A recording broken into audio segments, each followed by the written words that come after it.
Tatlo nga eh. Ayun na nga sinasabi ko eh. Ilan yan? Dami lahat. Goy. Laglag no. Sino mo nawala yung iba pa. Tayo dyan. Putulan na tayo ng mulya guys. Parang may mali ah. No. Tayo dyan. Apat na daw. Galing dyan. Tayo dyan.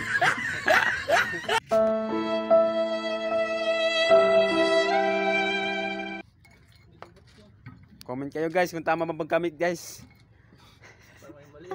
Kung may mali ba pagkabit.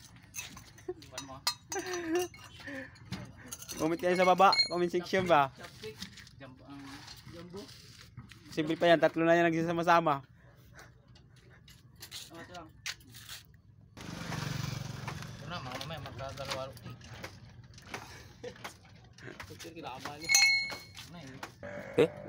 Nabalian na nga guys ng muli guys, naplatan pa. Aray ko.